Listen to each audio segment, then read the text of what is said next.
국历 110년 2월 2일 월초 기원식을 시작하겠습니다. 모두 자리에 일어서셔서 앞에 있는 교감님, 교무님, 그 옆에 있는 교도님들 합장 인사 나누시겠습니다. 반갑습니다.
기원문 천지하감지위 부모하감지위 동포응감지위 법률응감지위 원기 110년 2월 2일 법회일에 원불교 천안교단 기원인 일동은 월초 기도를 맞이하여 법신불 사음전에 간절한 마음으로 기원하옵나이다.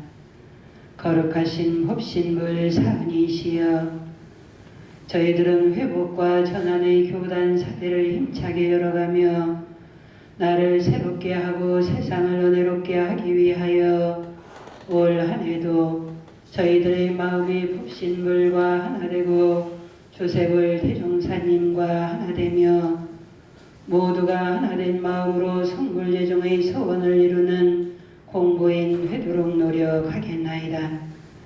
그리고 그 노력의 마음들이 원불교 교단과 국가와 우리 교당에도 오롯이 전달되어 마음 공부로 은혜가 확산되고 공익정신을 받들고 실행하는 많은 지도인이 양성되도록 하는 일에 합력하겠나이다. 늘 자비로움으로 충만한 법신불 사은이시여, 각종 재해재난 전쟁과 오지와 질병으로 고통받는 지구촌을 혼염하여 주시어 국제 정세가 안정되고 우리나라의 정치와 경제 상황이 날로 호전되어 국민 모두가 평화로운 삶을 살아가도록 이끌어 주시옵소서.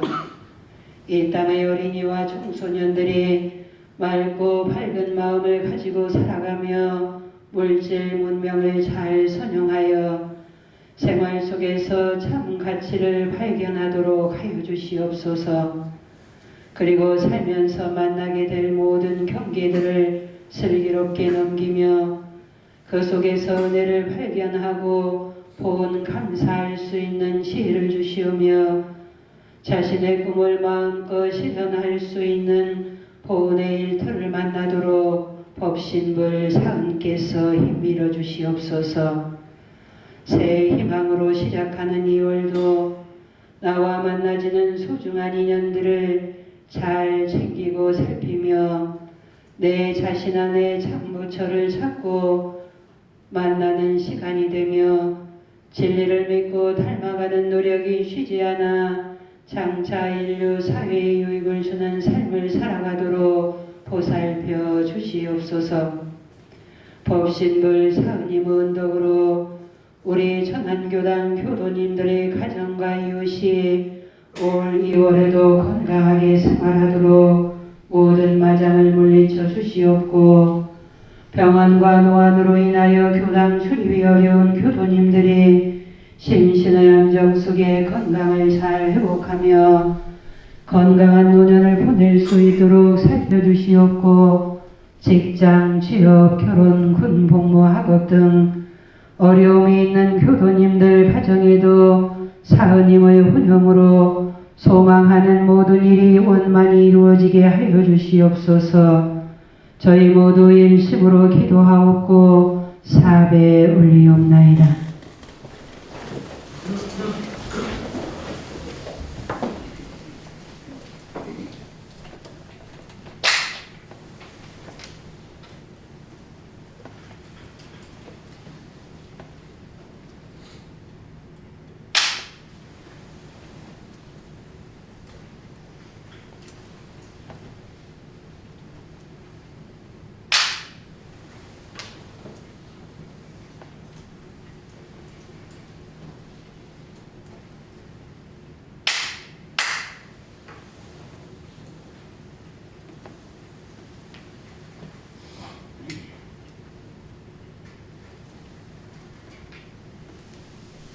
다 함께 서신 채로 묵상 신고 올리시겠습니다.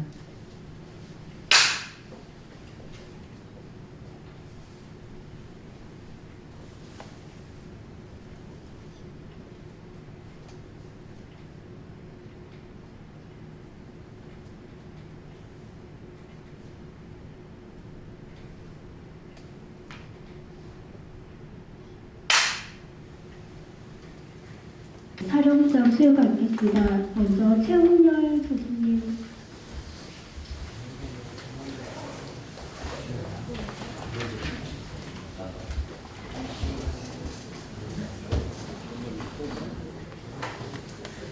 사령장 제110-23호 법명 최홍열. 귀하를 대전 충남교구 천안교당 단장에 명함. 원기 110년 2월 2일 대전 충남교구장.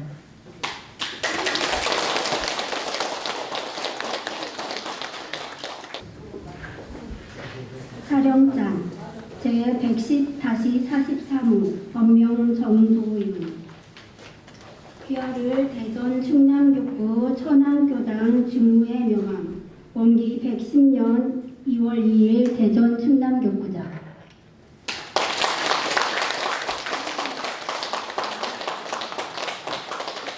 다음은 표타원 김인정 교감님의 설법 말씀 받들겠습니다. 함께 합장. 명절 잘 보내셨어요? 네. 명절이 길어서 푹 쉬셨습니까? 눈도 많이 왔고 눈 쓸 일 없는 아파트에 계신 분들은 푹 쉬셨을 거예요. 그동안 가물고 그랬는데 아마 눈이 많이 와서 좀 불편하기도 했지만 나름 또 그 대자연에는 수분을 공급하는 소중한 시간이 되었을 것 같습니다. 사람들은 누구나 복과 지혜가 가득한 삶을 원하죠. 그런데 정작 복과 지혜를 어떻게 마련하여서 행복해질 것인가 여기까지 생각하는 것은 그렇게 많지 않은 것 같습니다.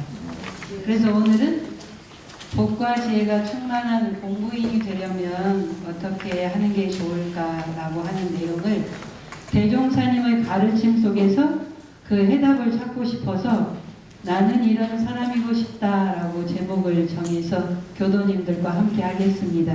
이 내용은 저와 우리 교도님들의 서원의 내용이 될 수도 있을 것 같습니다. 하나는 섬길 줄 아는 사람이 되자는 것입니다. 섬긴다는 것은 믿고 받들어 모신다, 그런 뜻이죠. 마음 공부를 하는 저희 수행자들에게는 무엇을 믿고 받들어 모시고 생활하고 계십니까? 네? 대종사님 법이요. 또요?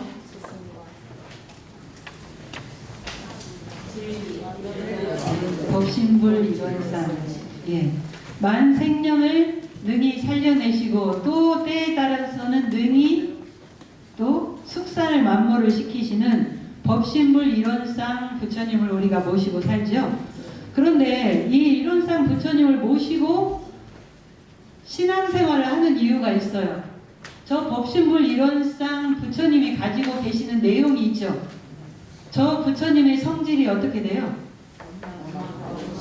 네, 원만 부족하고 지공무사한데 저 법신불 일원상의 진리에 두 가지 내용이 있죠. 그 두 가지 내용을 우리가 뭐라고 하죠? 네.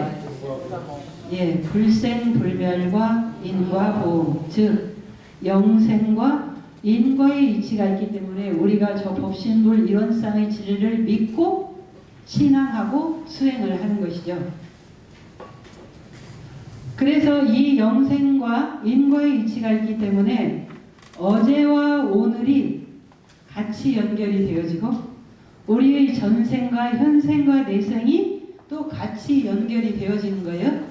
그래서 어제와 오늘이 다르지만 어제와 오늘이 변화를 일으키는 인과의 이치에 속한다고 본다면 전생과 현생과 내생이 하나로 쭉 연결이 되어서 영생이라고 하는 것으로 우리가 공부를 하고 있다라고 본다면 이 영생이라고 하는 것은 불생불멸의 이치에 해당이 된다고 볼 수 있죠.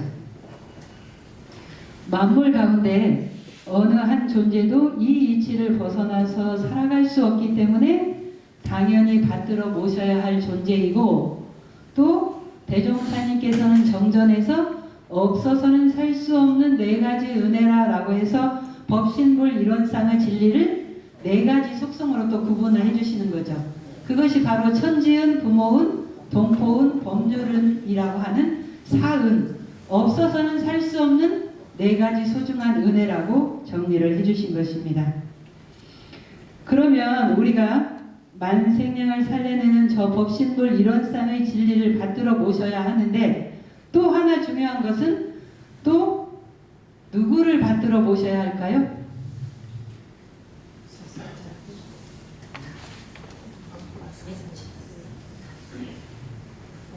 그냥 말씀해보세요.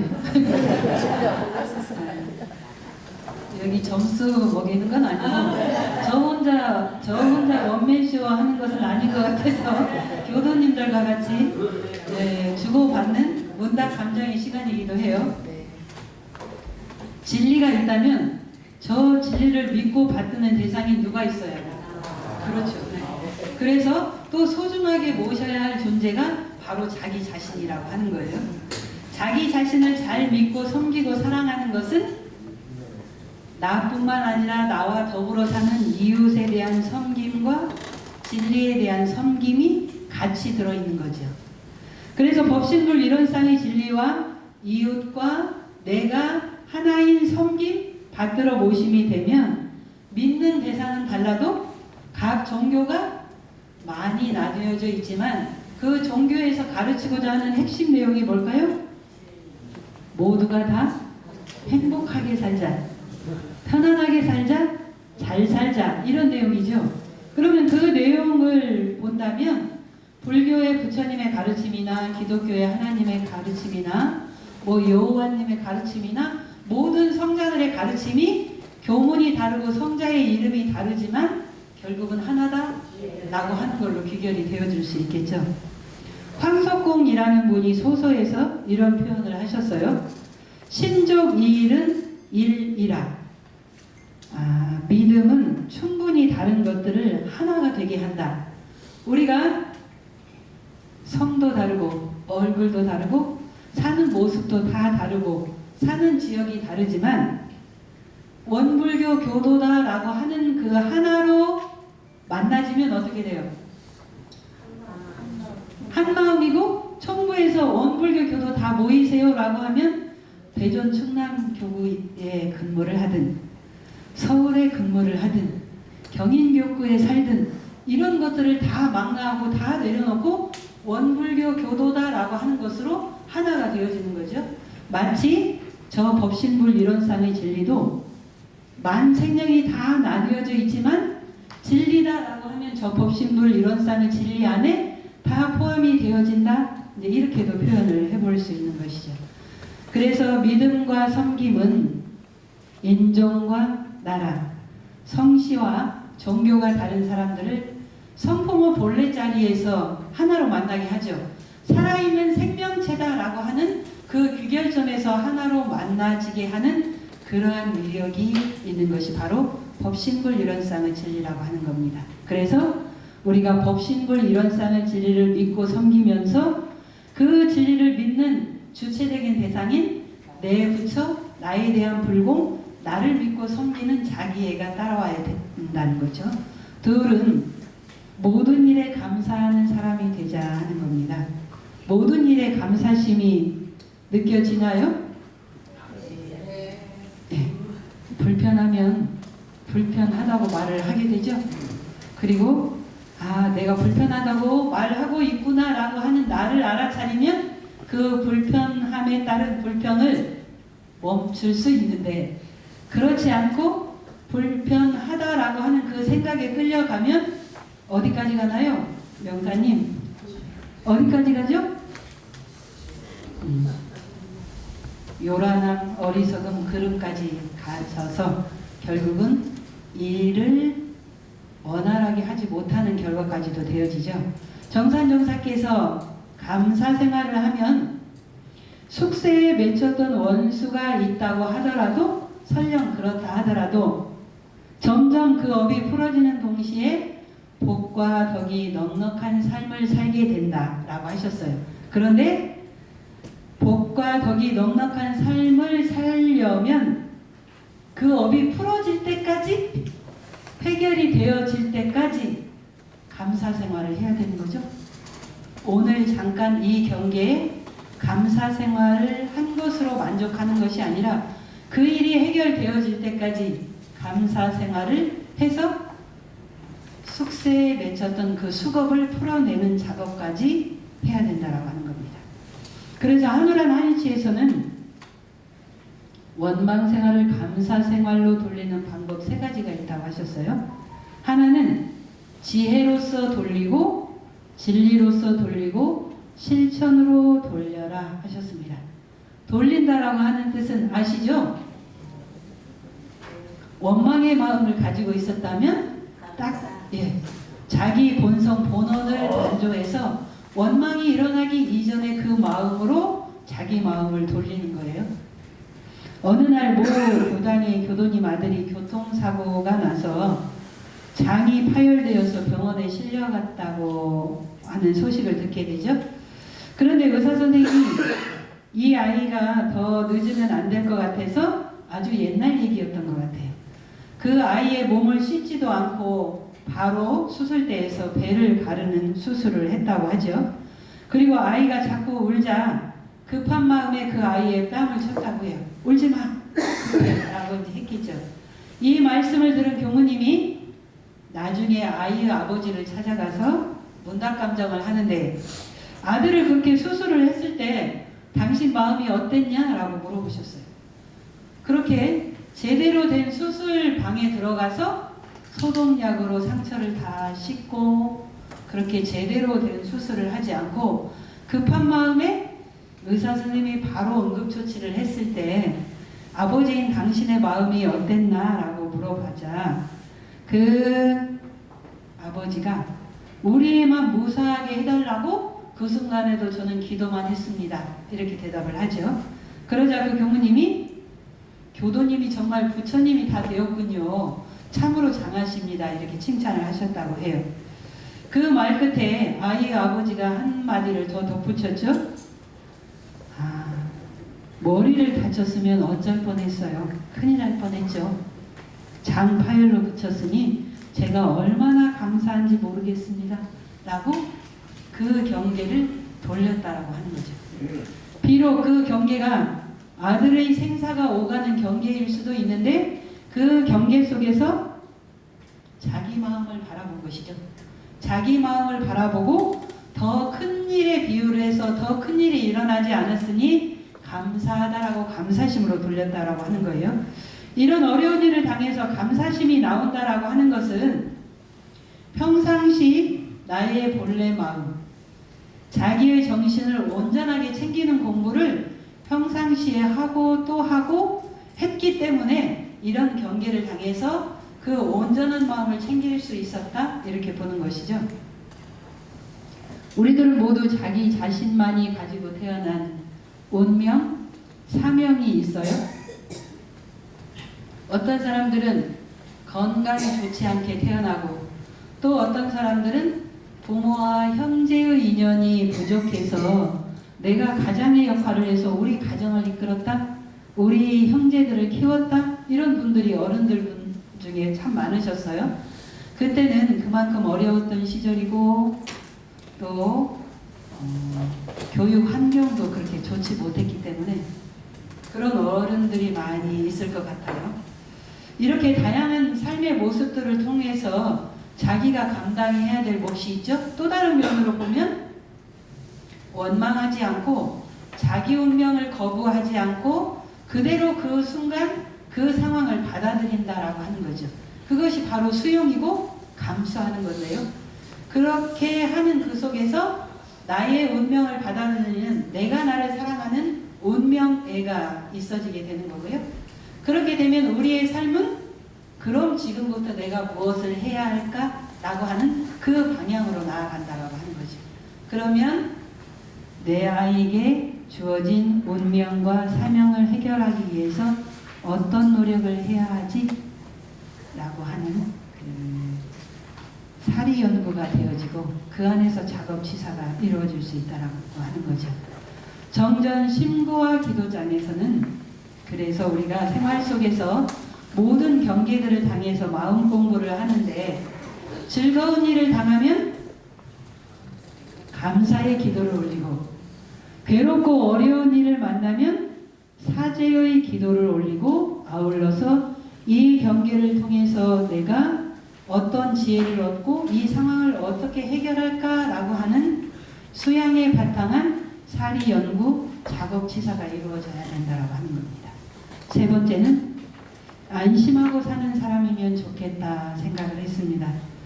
세상을 내 뜻대로 사는 사람이 얼마나 될까요? 내 뜻대로 모든 일이 다 되어진다면 정말 행복할 수 있을까요? 어떻게 생각하십니까? 우리가 경계를 당하면 미워하는 대상이 있으면 어떻게 생각해요? 제가 가다가 넘어졌으면 좋겠다. 친구들이 이런 생각할 수 있죠? 그런데 이것은 순간에 일어난 감정에 의해서 그 상대방에 대한 화풀이 내지는 상대방에 대한 그냥 푸념인 거예요. 정말 저 친구가 넘어져서 다쳤으면 좋겠다 거기까지는 아닐 수 있어요. 왜냐하면 친구들 사이에서도 늘 그 이 끝에 따라서 또 좀 푸념도 하고 서로 다투지만 그 다음 날은 또 누구의 학교 가자 이렇게 하는 게 또 친구들이기 때문에 그런데 그 생각대로 우리가 생각을 하는데 긍정적인 생각도 하고 때로는 경계에 따라서 부정적인 생각도 하잖아요. 그런데 내가 생각한 긍정적인 생각은 다 이루어지면 좋겠죠. 법신불 사은께서 들어주고 부정적인 생각은 법신불 사은께서 그 순간만 듣고 잊어버리셨으면 좋겠잖아요. 그죠? 부정적인 생각도 그대로 다 이루어지게 해주신다면 사실은 어마어마하게 무서운 세상이 되어질 수도 있을 것 같아요. 왜냐하면 내가 바라는 소원대로 다 이루어주시고 상대방이 바라는 소원대로 다 이루어주신다면 이 세상이 엄청 혼란해질 것 같다. 그런 생각도 들어지는데요. 에크하르트 톨레라는 분은 사람들이 불행해지는 두 가지 원인이 있다고 하셨어요. 뭘까요?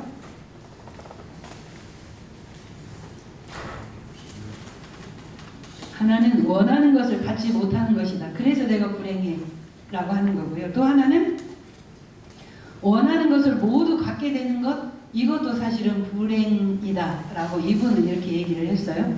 그만큼 우리들의 삶은 사실은 만족이 없죠. 더 부자가 됐으면 좋겠고, 더 권력이나 명예가 높아졌으면 좋겠고, 다른 집보다 우리 집이 더 잘 살았으면 좋겠고, 다른 아이들보다 우리 아이들이 더 공부도 잘했으면 좋겠고, 근데 이런 삶 속에서 늘 비교심이 있어지게 되고, 또 비교심은 결국 상대방이 못했으면 좋겠다가 아니라 우리 집이, 내가, 우리 교단이 잘 됐으면 좋겠다라고 하는 바램, 욕심 때문에 그런 거죠. 그래서 원불교 교문을 여신 대종사님께서는 세상 만사가 다 뜻대로 만족하기를 구하는 사람은 사실은 모래 위에 집을 짓고 천만년 영화로운 삶을 누리려는 사람같이 어리석다. 이제 이렇게 표현을 하신 것이죠. 교도님들께서는 어떤 일을 지내고 난 후에 반조하고 대조하는 공부가 잘 되어지시나요? 네, 우리가 지난 일을 참에 반성하는 건 참 잘 돼요. 내 탓이야. 내 탓이야. 그때 내가 순간 참았어야 하는데 내가 참지 못했어. 내 탓이야로는 많이 가는데, 그러면 내 탓이야와 더불어서 그 다음에 이루어진 작업은 내가 경계 중에 들었구나라고 하는 것을 알고 내 탓이야라고 하는 나를 반성하는 마음, 거기에서 한 걸음 더 나아가서 그럼 어떻게 해야지? 여기까지 가야 된다라고 하는 거죠. 끊임없이 나만 채찍질하고 나만 후회를 하고 지난 일을 후회하는 마음으로만 살면 진전이 없어진다. 이제 이렇게 되어지는 거죠. 지난 일은 참에 반성해서 내려놓고, 이 내려놓고가 중요해요. 그런데 잘 내려놓지 못하면 과거 몇십 년 전에 잘못한 일들이 사실은 머릿속에 떠오르죠. 떠오르는 순간 그때 그랬지 하고 또 내려놔야 해요. 그런데 못 내려놓으면 이제 가정에서는 부부싸움이 되어지고 자녀와 부모의 다툼이 되어지고 이렇게 되어지는 거죠. 그래서 공부인은 그때 그랬지라고 생각이 들어질 때 좋은 생각이면 잊지 않고 실행하기, 그렇지 못한 생각이면 내려놓고 빈 마음으로 돌아서기, 이걸 잘 하셔야 되지 않을까 싶어요. 편안한 마음은 경계가 있을 때나 없을 때나 나의 자성자리, 본성자리, 양심자리를 떠나지 않고 산다.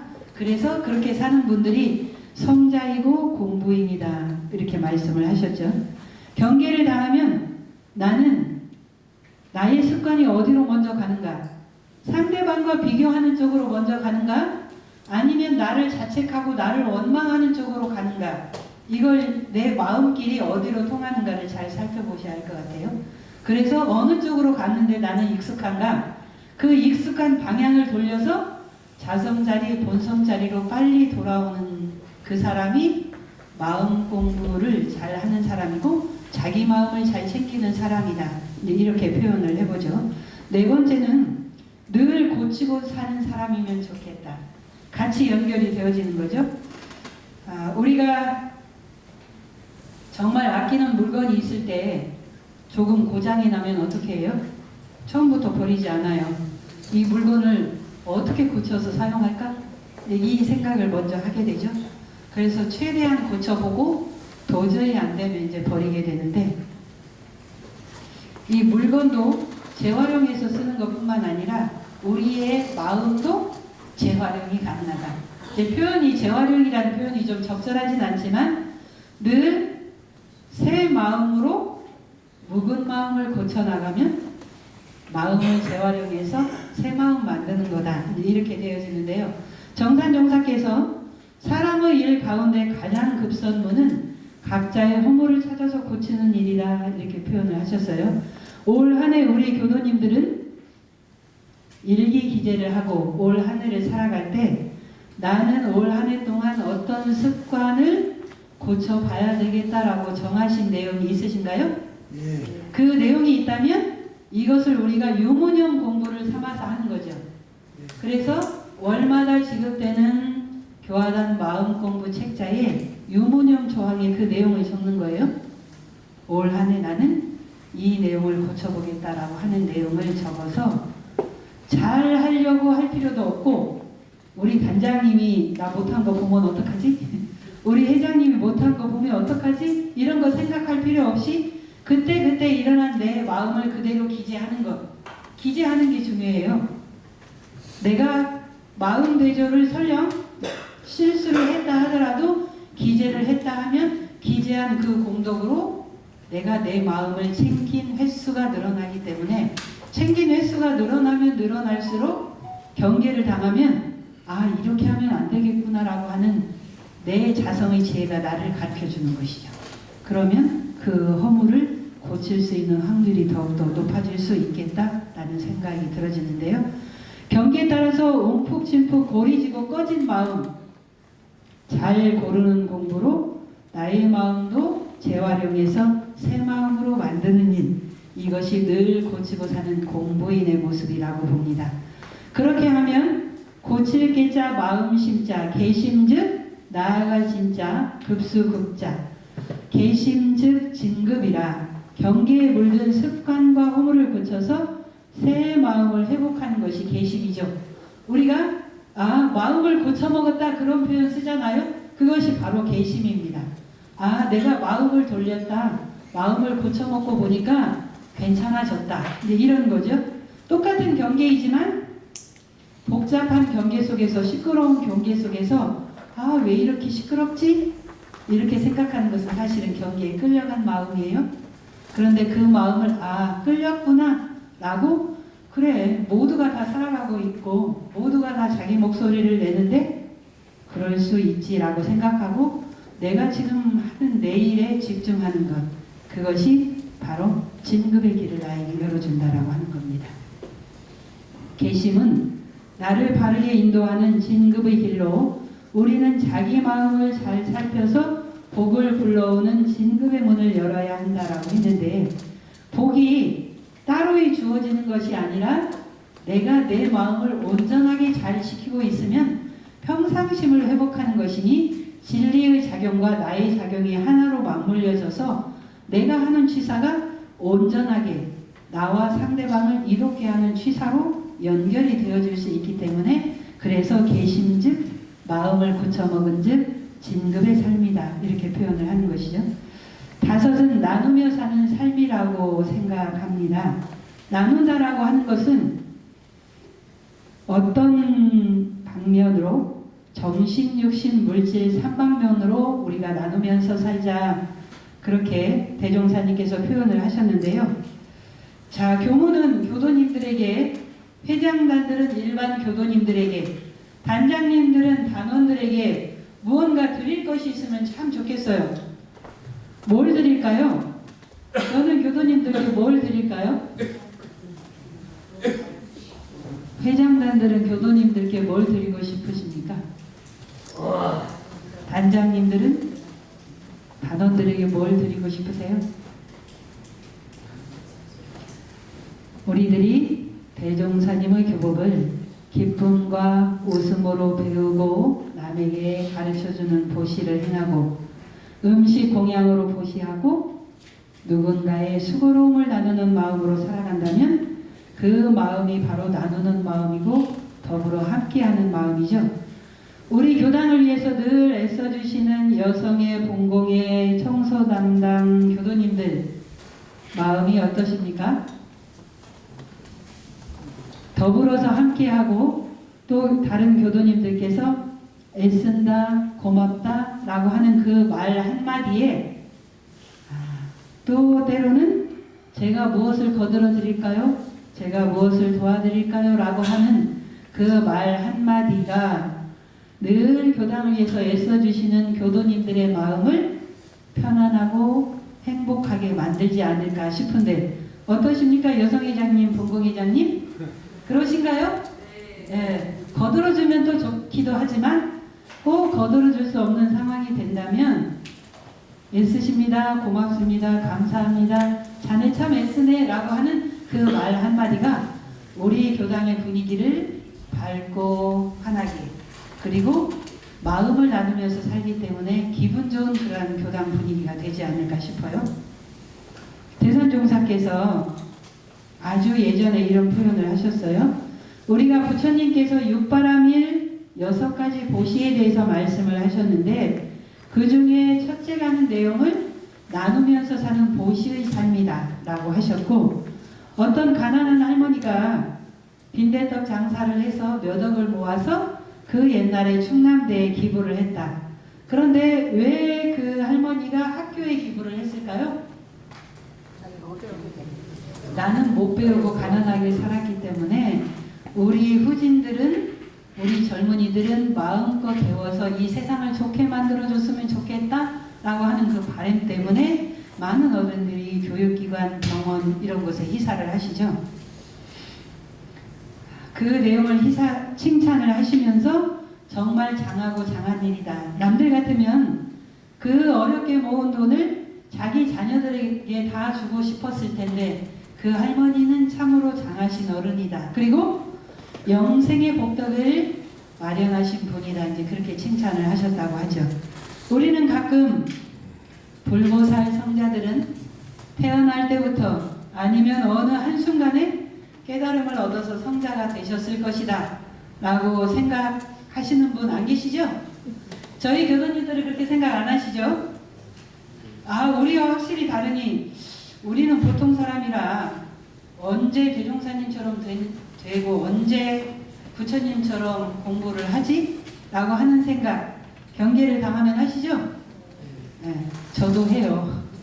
경계를 당하면 저도 마음이 그런 생각이 들었다가 아니지, 나도 지금 불성을 가진 존재이니 내가 지금 현재 노력하면, 그리고 또 때로는 내가 부처님 같은 신법을 쓸 때도 있고 경계에 물들면 중생의 신법을 쓸 때도 있고 하기 때문에 왔다 갔다 하는 것이지 늘 중생이거나 늘 부처이거나 그런 건 아니죠.